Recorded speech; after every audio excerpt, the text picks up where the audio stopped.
Anita changed my life. Anita was a 10-year-old who was standing in a line for getting water in droughted Marathwada. And she died. Somehow I don't know. We keep on reading these news, but that one affected me. Maybe it was destined. And I went deeper and deeper into the droughts and the suicides in Marathwada. And while I had started making money, I thought that wasn't enough. Could I just be living for my family? Could I just be living for my holidays, my other things, luxuries of life? While a larger family was waiting for me. Or somewhere where I could intervene and change their lives. I started supplying through crowdsourcing water to Marathwada. And in a month I supplied 1.57 crore liters of water. But giving water was like doing a band-aid on a cancer which was within. I started visiting the villages. I realized that there was completely avoidable misery there. And maybe I could do something to help them. So I took this decision that let's now, for the rest of my life, just do seva. I sold out my flat and I'm there now for the last 3 years. It's been an amazing. The first thing that I learned, we are people from Mumbai, we think we are all smart. We'll go there and make these changes. The first thing that I had to learn was to take my cup and empty it. I had to unlearn because the guys are pretty smart. And we had to learn what they were to teach us. So I went there and we took this call that we will do 3 milestones we had designed. Milestone number 1 was, how do you change their mindset? You cannot transform. Gandhiji kept on saying India lives in its villages. And if you want to build this nation, you have to transform villages. So I went to these villages and the first task we had before us was to change their mindset. And for that, many things had to be done. I quickly realized that villages are like a multiple organ failure. If you work on its heart, the liver will pull it away. You work on the liver, the lungs will pull it away. So you have to work on a 360 degrees at all parts of the body at the same time. Meaning I could go there and work on education or on health or on skill development or on livelihood and be happy that I did something. But really, it was not going to change their lives. They were earning 3,500 rupees monthly income per family. They were in depression. There were 4 droughts in the last 7 years. It was as if they were living because they were not dead. And the entire community was like, here are some fools who have come from Mumbai who have a lot of money, let me take whatever we can out of it. How do you build this kind of an attitude? The community's mindset had to change. It was not about making villages prosperous, it was making villagers self-reliant. First, we broke up the entire work into 5 verticals. The first vertical was water. Like 70% of our body is water. 70% of the problems of that Marathwada is water. And we started working on various things, rainwater harvesting, making dams. There was one major river, Papnashi River, 32 kilometers from the storage to Godavari. And it used to flow and go away in maybe few days. One rain and 3 days the water would go away. I still remember I went to Papnashi River. In the afternoon I was standing in waist deep water. In the evening it was there. All the water used to flow away. So the thought about water is that you have to get the running water to start walking, get the walking water to stand, and the standing water to percolate. So we started deepening and widening 24 kilometers of Papnashi River. So that, and built so many dams there, so that the water would stop and percolate. In the last 3 years, water table from 350 feet has gone up to 60 feet. So there are various things that we tried. I remember one small story that there used to be obstacles in this river. And when the rain used to come in torrents, the water used to go into the next villages. So my colleague Bhairavi was going by car and one old lady stopped the car, sobbing and crying, and said, "Come to my house." Her house was very far inside, touching a river. She introduced her to her son, Ashok, who had 7 daughters and a son. And every year the water used to come in their fields and the silt used to fill and they used to take money on high interest to clean that field. So he decided to commit suicide. Just the day he decided to commit suicide, we decided to clean up the entire river and he decided not to commit suicide. So there were small things, and like that there were more than 100 fields around those rivers which were suffering all the time.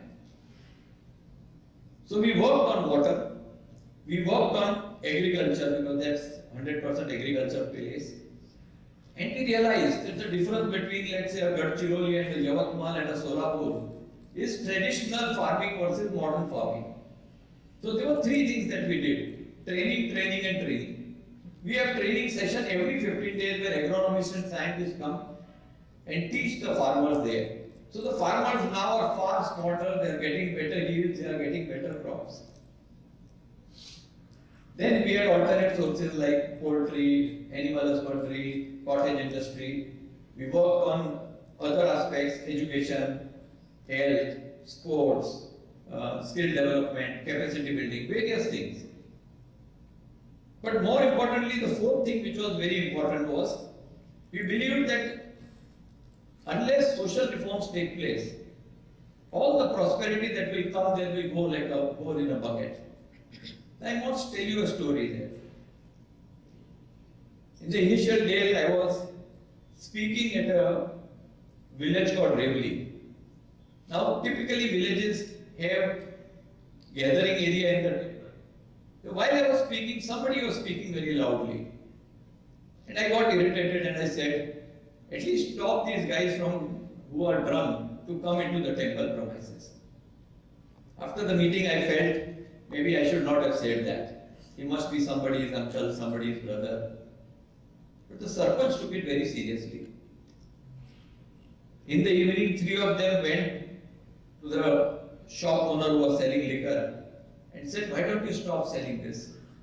Just now 7 youth have died in our villages. At the night, everyone is drunk and lying on the roads. The woman had started drinking. 10 years old started drinking. There was some youth who were critical. I don't know what happened. Whether it was twilight, what happened in his brain. But he said, I've got 7 days worth of stock. Please let me sell it. Then I will stop selling.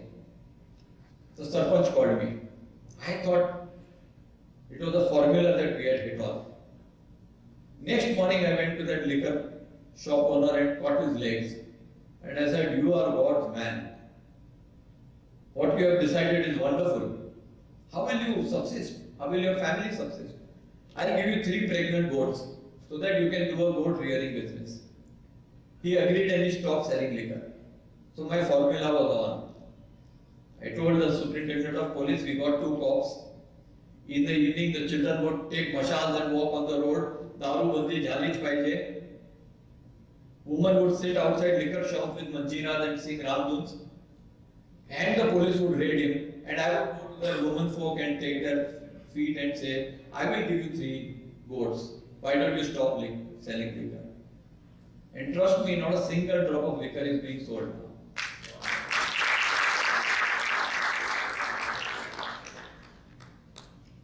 So, then one of the key reasons why there are so many suicides is because of dowry.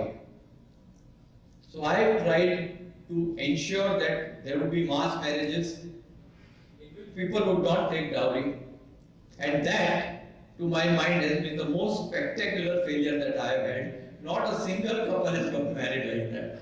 So dowry is a serious problem there. And maybe it is my fault I have not been able to do more than that. Then we worked on Gram Swaraj because we wanted to ensure that we become irrelevant. So now there are Gram Sabhas in which women take part youth take part. And earlier when these 3-4 people used to take the decision, it has changed. And now they fight for their rights. They go to the collector, they go to the commissioner, they sleep on the road if the road is bad, they sit on a bhuk hartal if there is no water release. So now we are seeing that people are changing and they are taking control of their destiny. They told us, Mayank, don't come in the way, we'll make all the toilets. But today we have 100% toilets. So all these movements have begun, which is what I wanted. So the change of mindset was done in a year and a half, far sooner than I had expected. But then we come to the next part, which was increasing their income by a factor of 10. And that could only happen if you change their cropping pattern from cotton and soya to something else. And that had 4 components. First, we needed water. Without water, how do you change the cropping pattern? So last year, fortunately, Pani Foundation of Amir Khan, we participated in their competition. We came first and third. We had 84.2 crore liters of storage, 70 kilometers of river, 162 ponds, tremendous amount of work, and we were waiting. Let it rain, and this area is going to change. And it did not rain.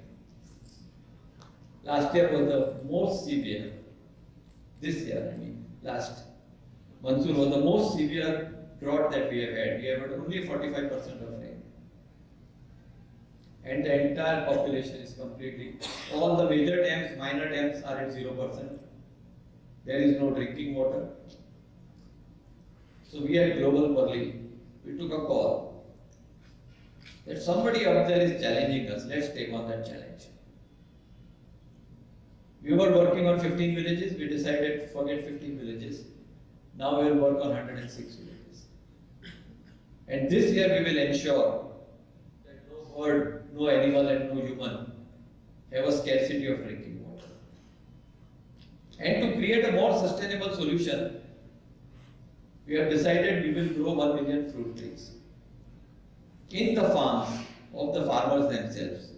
So already we have crossed 80% of our target.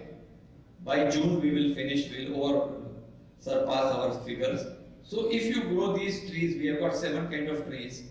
We have got mango, sitafal, papaya, dadim, nimbu, moringa drumsticks, and mulberry where we do sericulture. So the challenge this year is going to be how do you create a sustainable solution. And the third part was replicating this model across the nation. I had gone with this idea that we will do something to replicate this idea. Because I am not a social worker. I want to build this nation.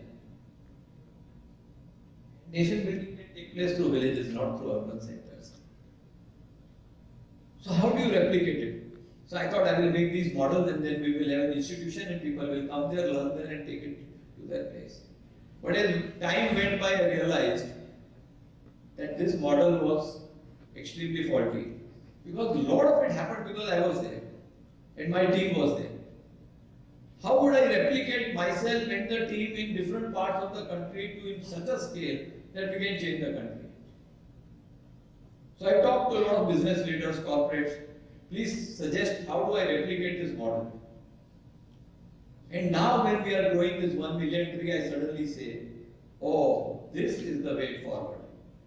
If you take this model of a 1 million fruit trees and take it Taluka by Taluka, it's an easy replication, and with the government you can institutionalize the process also. So I have hit upon the third idea just by a coincidence. I went with a different idea, but we kept on pivoting, we kept on changing. So now we are 3 years old and we expect the next 3 years we would be able to bring in a substantial amount of prosperity in the entire Taluka of Burli, and then we take this and replicate it across the country. So wish us luck. Thank you.